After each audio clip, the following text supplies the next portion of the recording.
বন্ধুরা, আশা করি তোমরা সকলেই খুব ভালো আছো। কিছুদিন পরেই তোমাদের থার্ড সামেটিভ এক্সামিনেশন। আজকে তোমাদের জন্য অর্থাৎ অষ্টম শ্রেণীর জন্য নিয়ে চলে এসেছি ইতিহাসের কিছু গুরুত্বপূর্ণ প্রশ্নোত্তর। তোমাদের কঠোর পরিশ্রম আর আমাদের সাজেশান উভয়ের মেলবন্ধনে তোমাদের রেজাল্টে আসবে অভূতপূর্ব সাফল্য। তাই ভিডিওটি স্কিপ না করে অবশ্যই শেষ পর্যন্ত দেখবে। ভালো লাগলে লাইক করে দিও, বন্ধুদের মধ্যে যতটা পারবে শেয়ার করে দিও, আর চ্যানেলটিতে নতুন হলে সাবস্ক্রাইব করতে কিন্তু একদম ভুলো না। চলো কথা না বাড়িয়ে এই ভিডিওটি শুরু করা যাক।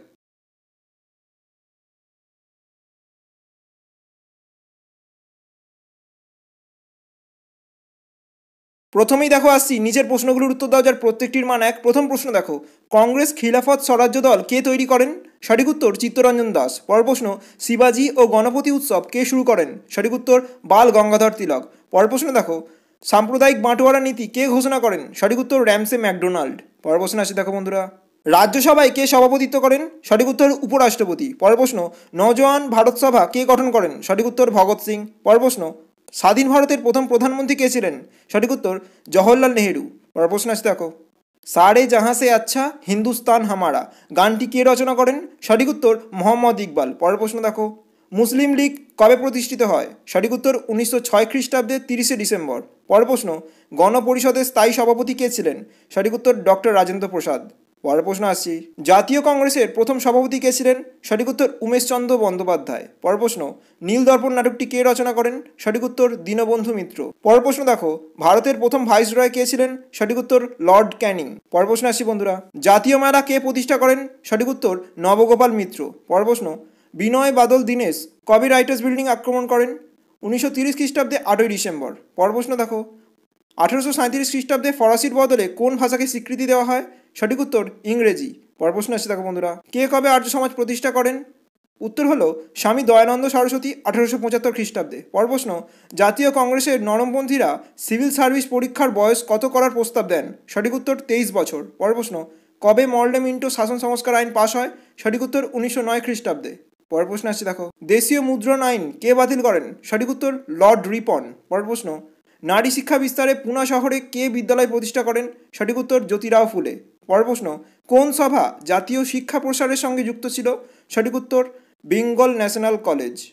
স্বামী বিবেকানন্দ কবে শিকাগো ধর্ম সম্মেলনে যোগদান করেন? সঠিক উত্তর 1893 খ্রিস্টাব্দে। পরের প্রশ্ন, আসামে ভারত ছাড়ো আন্দোলনের অন্যতম নেত্রী কে ছিলেন? সঠিক উত্তর কনকলতা বড়ুয়া। পরের প্রশ্ন, কৃষক প্রজা পার্টির নেতা কে ছিলেন? সঠিক উত্তর এ কে ফজলুল হক। পরের প্রশ্ন আসছে দেখো, কার নেতৃত্বে কোথায় তাম্রলিপ্ত জাতীয় সরকার গঠিত হয়? সঠিক উত্তর সতীশচন্দ্র সামন্তের নেতৃত্বে মেদিনীপুরের তমলুক মহকুমায়। পরের প্রশ্ন, সাইলেন্ট ভ্যালি আন্দোলন ভারতের কোন রাজ্যে সংগঠিত হয়? সঠিক উত্তর কেরলে। পরের প্রশ্ন দেখো বন্ধুরা, মাস্টারদা নামে কোন বিপ্লবী পরিচিত ছিলেন?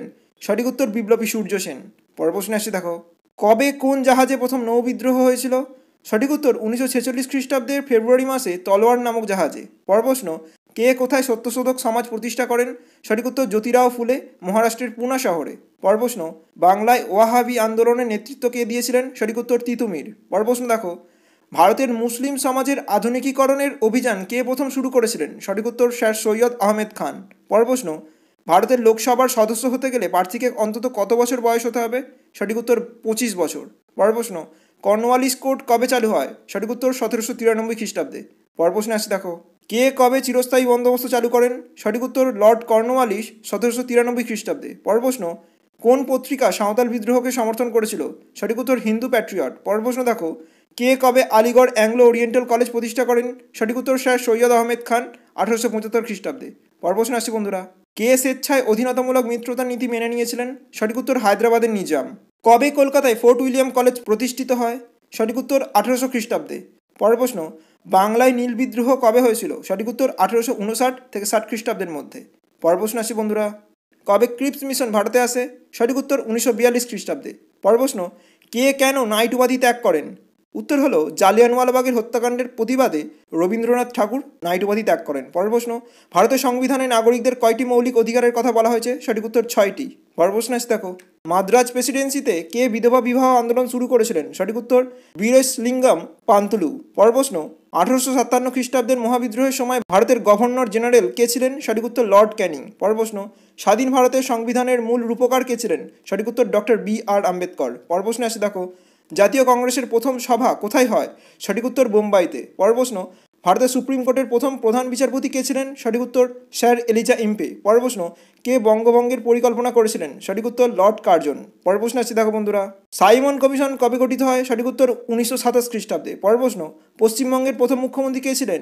উত্তর হলো প্রফুল্লচন্দ্র ঘোষ। পরের প্রশ্ন, ভারতের সংবিধানের বিবেক কাকে বলা হয়? উত্তর হলো সংবিধানের প্রস্তাবনাকে। পরের প্রশ্ন আসছে দেখো বন্ধুরা, কাইজার ই হিন্দ উপাধি কে পেয়েছিলেন? সঠিক উত্তর গান্ধীজি। পরের প্রশ্ন, বাংলার নথিপথগুলি কে জরিপ করেছেন? উত্তর হলো জেমস রেনেল। পরের প্রশ্ন দেখো, ঔপনিবেশিক ভারতে প্রথম কাপড়ের কারখানা কোথায় চালু হয়েছিল? সঠিক উত্তর হুগলির রিসরায়। পরের প্রশ্নে আসছি, কে কবে আত্মীয় সভা প্রতিষ্ঠা করেন? সঠিক উত্তর রাজা রামমোহন রায় 1815 খ্রিস্টাব্দে। পরের প্রশ্ন, দিকু কাদের বলা হয়? সঠিক উত্তর বহিরাগত মহাজন ও জমিদারদের। পরের প্রশ্ন, ভারতের আইনসভার উচ্চকক্ষ এবং নিম্নকক্ষের নাম কি? উচ্চকক্ষ হলো রাজ্যসভা, নিম্নকক্ষ হলো লোকসভা। পরের প্রশ্ন আসছে দেখো, হিন্দু প্যাট্রিয়টের সম্পাদক কে ছিলেন? সঠিক উত্তর হরিশ্চন্দ্র মুখোপাধ্যায়। পরের প্রশ্ন, হুল শব্দের অর্থ কি? সঠিক উত্তর বিদ্রোহ। পরের প্রশ্ন, সীমান্ত গান্ধী নামে কে পরিচিত ছিলেন? উত্তর হলো খান আব্দুল গফর খান। পরের প্রশ্নে আসছে দেখো, পুনা চুক্তি কবে কাদের মধ্যে হয়েছিল? উত্তর হলো 1932 খ্রিস্টাব্দে 24শে সেপ্টেম্বর গান্ধীজি ও ডক্টর বি.আর. আম্বেদকরের মধ্যে। পরের প্রশ্ন, স্বাধীন পাকিস্তান রাষ্ট্রের জন্ম কবে হয়? উত্তর হলো 1947 খ্রিস্টাব্দে 14ই আগস্ট। পরের প্রশ্নে আসছে দেখো, প্রার্থনা সমাজ কে প্রতিষ্ঠা করেন? সঠিক উত্তর আত্মারাম পাণ্ডুরং। পরের প্রশ্নে আসছে দেখো বন্ধুরা, কে কবে এশিয়াটিক সোসাইটি প্রতিষ্ঠা করেন? উত্তর হলো উইলিয়াম জোন্স 1784 খ্রিস্টাব্দে। পরের প্রশ্ন, বাংলায় কে ইজরাদারি ব্যবস্থা চালু করেন? উত্তর হলো ওয়ারেন হেস্টিংস। পরের প্রশ্ন, কত খ্রিস্টাব্দে বঙ্গভঙ্গ রদ করা হয়? সঠিক উত্তর 1911 খ্রিস্টাব্দে। বন্ধুরা, 2 নম্বরের প্রশ্ন যাওয়ার আগে তোমাদের বলে রাখি, তোমরা এই প্রশ্নগুলি প্র্যাকটিসের পাশাপাশি নিজেদের টেক্সট বুকটিও ভালো করে পড়ে রাখবে। এবার আসি বন্ধুরা পরবর্তী বিভাগে, অর্থাৎ 2 থেকে 3টি বাক্যে উত্তর দাও, যার প্রত্যেকটির মান 2। প্রথম প্রশ্ন, নব্যবঙ্গ বা ইয়ং বেঙ্গল কাদের বলা হয়? উত্তর দেখো, হেনরি লুই ভিভিয়ান ডিরোজিও ছিলেন কলকাতার হিন্দু কলেজের শিক্ষক। তিনি তার ছাত্রদের মধ্যে স্বাধীন চিন্তাভাবনার বিকাশ ঘটাতে সাহায্য করেছিলেন। তার ছাত্রদের নববঙ্গ বা ইয়ং বেঙ্গল গোষ্ঠী বলা হয়। ইয়ং বেঙ্গল গোষ্ঠী বাল্যবিবাহ, বহুবিবাহ, জাতপাত প্রভৃতি সামাজিক কুপ্রথার বিরুদ্ধে সোচ্চার হয়েছিল। পরের প্রশ্ন দেখো, কর্নওয়ালিস কোড বলতে কী বোঝো? লর্ড কর্নওয়ালিস ছিলেন বাংলার গভর্নর জেনারেল। তিনি 1793 খ্রিস্টাব্দে স্বচ্ছ প্রশাসন গড়ে তোলার জন্য প্রচলিত আইনগুলিকে সুসংহত করে যে কোড বা বিধিবদ্ধ আইন চালু করেন তাকেই কর্নওয়ালিস কোড বলা হয়। এর ফলে দেওয়ানি সংক্রান্ত বিচার ও রাজস্ব আদায়ের দায়িত্ব সংক্রান্ত বিষয়কে আলাদা করা হয়েছিল। পরের প্রশ্ন আসছি বন্ধুরা, কার নেতৃত্বে কবে চট্টগ্রাম অস্ত্রাগার লুণ্ঠন করা হয়? উত্তর দেখো, মাস্টারদা সূর্য সেনের নেতৃত্বে 1930 খ্রিস্টাব্দে 18ই এপ্রিল চট্টগ্রাম অস্ত্রাগার লুণ্ঠন করা হয়। অস্ত্রাগার লুট করার পরে 22শে এপ্রিল বিপ্লবীরা জালালাবাদ পাহাড়ে আশ্রয় নেয়। পরের প্রশ্ন দেখো, নরমপন্থী কাদের বলা হয়? কয়েকজন নরমপন্থী নেতার নাম লেখো। উত্তর দেখো, ভারতের জাতীয় কংগ্রেসের প্রথম দিকের নেতারা যারা ব্রিটিশ শাসনের প্রতি অনুগত থেকে আবেদন নিবেদনের মাধ্যমে সমস্যা সমাধানের প্রতি নজর দিয়েছিলেন তাদেরই নরমপন্থী বলা হয়। কয়েকজন নরমপন্থী নেতার নাম হলো উমেশচন্দ্র বন্দ্যোপাধ্যায়, সুরেন্দ্রনাথ বন্দ্যোপাধ্যায় এবং দাদাভাই নৌরোজি। পরের প্রশ্ন আছে দেখো, কাকে কেন সীমান্ত গান্ধী বলা হয়? যার উত্তর রয়েছে বন্ধুরা আমাদের চ্যানেলের ভারতের জাতীয় আন্দোলনের আদর্শ ও বিবর্তন নামক ভিডিওর 2-3 নম্বর প্রশ্নে, যার লিঙ্ক আমি ডিসক্রিপশনে দিয়ে দেবো বন্ধুরা। পরের প্রশ্নে আসছি, হিউম ডাফরিন ষড়যন্ত্র তত্ত্ব কী? যার উত্তর বন্ধুরা তোমাদের পাঠ্য বইয়ের 98 নম্বর পৃষ্ঠায় রয়েছে। পরের প্রশ্নে আসছি দেখো, গান্ধীজির সত্যাগ্রহ আন্দোলনের মূল ভাবনা কী ছিল? যার উত্তর রয়েছে বন্ধুরা আমাদের চ্যানেলের ভারতের জাতীয় আন্দোলনের আদর্শ ও বিবর্তন নামক ভিডিওর 2-8 নম্বর প্রশ্নে। পরের প্রশ্ন, অবশিল্পায়ন বলতে কী বোঝো? যার উত্তর রয়েছে বন্ধুরা পাঠ্য বইয়ের 63 নম্বর পৃষ্ঠায়। পরের প্রশ্ন, লালবাল পাল কাদের বলা হতো? উত্তর দেখো, জাতীয় কংগ্রেসের মধ্যে নরমপন্থীদের বিরুদ্ধে একটি গোষ্ঠী বিক্ষুব্ধ হয়ে ওঠে, এরা চরমপন্থী নামে পরিচিত। লালবাল পাল ছিলেন এই গোষ্ঠীর প্রধান নেতৃবৃন্দ। পাঞ্জাবের লালা লাজপত রায়, মহারাষ্ট্রের বাল গঙ্গাধর তিলক এবং বাংলার বিপিনচন্দ্র পালকে একসাথে লালবাল পাল বলা হয়। পরের প্রশ্ন দেখো, কোন কোন অঞ্চল নিয়ে বোম্বাই প্রেসিডেন্সি গড়ে উঠেছিল? উত্তর দেখো, বোম্বাই প্রেসিডেন্সি ছিল পশ্চিম ভারতের ব্রিটিশ ইস্ট ইন্ডিয়া কোম্পানির গুরুত্বপূর্ণ ঘাঁটি। পশ্চিম ভারত, মধ্য ভারত, আরব সাগরের তীরবর্তী অঞ্চল ও সিন্ধু প্রদেশ নিয়েই বোম্বাই প্রেসিডেন্সি গড়ে উঠেছিল। পরের প্রশ্ন আসি দেখো, মেকলে মিনিট বা মেকলে প্রস্তাব কী? যার উত্তর রয়েছে বন্ধুরা তোমাদের পাঠ্য বইয়ে 46 নম্বর পৃষ্ঠায়। পরের প্রশ্ন দেখো, নারী শিক্ষা আন্দোলনে পণ্ডিতা রমাবাইয়ের অবদান কী ছিল? যার উত্তর রয়েছে বন্ধুরা তোমাদের পাঠ্য বইয়ের 81 নম্বর পৃষ্ঠায়। পরের প্রশ্ন আসছি বন্ধুরা, ইলবার্ট বিল বিতর্ক কী? যার সঠিক উত্তর রয়েছে বন্ধুরা তোমাদের পাঠ্য বইয়ের 98 নম্বর পৃষ্ঠায়। পরের প্রশ্ন, জালিয়ানওয়ালাবাগের হত্যাকাণ্ড বলতে কী বোঝো? যার উত্তর রয়েছে বন্ধুরা আমাদের চ্যানেলের ভারতের জাতীয় আন্দোলনের আদর্শ ও বিবর্তন নামক ভিডিওর 3-2 নম্বর প্রশ্নে। পরের প্রশ্ন আসছি দেখো, সাইমন কমিশন কেন গঠিত হয়েছিল?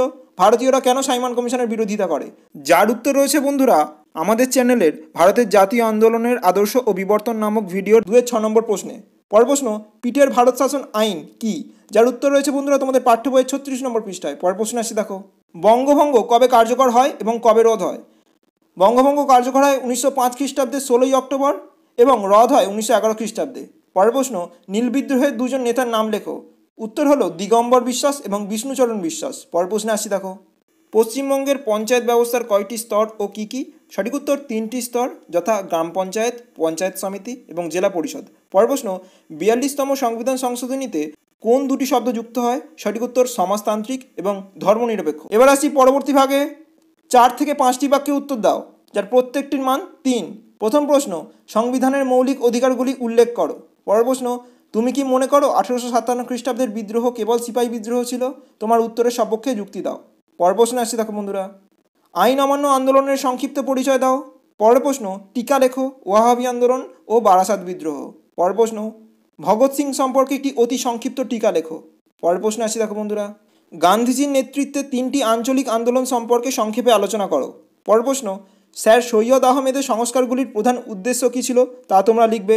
পরের প্রশ্ন দেখো, জাতীয় কংগ্রেসের সুরাট অধিবেশনের গুরুত্ব লেখো। পরের প্রশ্ন আসছে বন্ধুরা, ভারত ছাড়ো আন্দোলনে মাতঙ্গিনী হাজরার ভূমিকা লেখো। পরের প্রশ্ন, বিনয় বাদল দীনেশ কেন বিখ্যাত ছিল? পরের প্রশ্ন দেখো, চৌরি চৌরা ঘটনার গুরুত্ব কী ছিল? এবং পরের প্রশ্ন, টিকা লেখো, অলিন্দ অভিযান। পরবর্তী প্রশ্নে আসছি বন্ধুরা, টিকা লেখো, আলিগড় আন্দোলন। পরের প্রশ্ন দেখো, বঙ্গভঙ্গ পরিকল্পনার পিছনে লর্ড কার্জনের প্রকৃত উদ্দেশ্য কী ছিল তা তোমরা লিখবে। পরের প্রশ্ন, মহারাষ্ট্রে সংস্কার আন্দোলনের ক্ষেত্রে জ্যোতিরাও ফুলের অবদান লেখো। এবার আসি পরবর্তী ভাগে, 7 থেকে 8টি বাক্যে উত্তর দাও, যার প্রত্যেকটির মান 5। প্রথম প্রশ্ন, ভারতের স্বাধীনতা আন্দোলনে নেতাজি ও আজাদ হিন্দ ফৌজের ভূমিকা সংক্ষেপে আলোচনা করো। পরের প্রশ্ন, টিকা লেখো, সাঁওতাল বিদ্রোহ। পরবর্তী প্রশ্নে আসি দেখো, 19 শতকের শিক্ষা সংস্কার আন্দোলনে বিদ্যাসাগরের অবদান আলোচনা করো। পরের প্রশ্ন, মুসলিম সমাজের আধুনিকীকরণে স্যার সৈয়দ আহমেদের ভূমিকা লেখো। ভারতের সংবিধানের লিপিবদ্ধ মৌলিক কর্তব্যগুলি উল্লেখ করো। পরের প্রশ্ন, নৌ বিদ্রোহ কবে কোথায় হয়েছিল? এই বিদ্রোহের কারণগুলি আলোচনা করো। দ্বিজাতি তত্ত্ব কী? দ্বিজাতি তত্ত্বের উদ্ভবের পটভূমি বা কারণগুলি উল্লেখ করো। পরের প্রশ্ন, সিঙ্গুর আন্দোলনে বিভিন্ন শ্রেণীর অংশগ্রহণ সংক্ষেপে বর্ণনা করো। পরবর্তী প্রশ্নে আসছে দেখো বন্ধুরা, স্বদেশী আন্দোলনের সময় জাতীয় শিক্ষা পরিষদ কতটা কার্যকরী ভূমিকা পালন করেছিল তা তোমরা লিখবে। পরের প্রশ্ন এবং শেষ প্রশ্ন, বাংলার কৃষক সমাজের ওপর চিরস্থায়ী বন্দোবস্তের প্রভাব কী পড়েছিল তা তোমরা লিখবে বন্ধুরা। আজ এ পর্যন্তই। ভিডিও সংক্রান্ত কোনো অসুবিধা হলে অবশ্যই কমেন্টে লিখে জানাবে। তোমাদের পরীক্ষার জন্য অগ্রিম শুভকামনা রইল। এই ভিডিওর পাশাপাশি আমাদের অষ্টম শ্রেণীর জন্য যে আরেকটি ইতিহাসের ভিডিও রয়েছে তার লিঙ্ক আমি ডিসক্রিপশানে দিয়ে দেবো, তোমরা সেটি দেখে নিতে পারো। তোমাদের সেই ভিডিও থেকে অনেক সুবিধা হবে। দেখা হচ্ছে পরের ভিডিওয়, ততক্ষণ সুস্থ থেকো, সাথে থেকো। নমস্কার।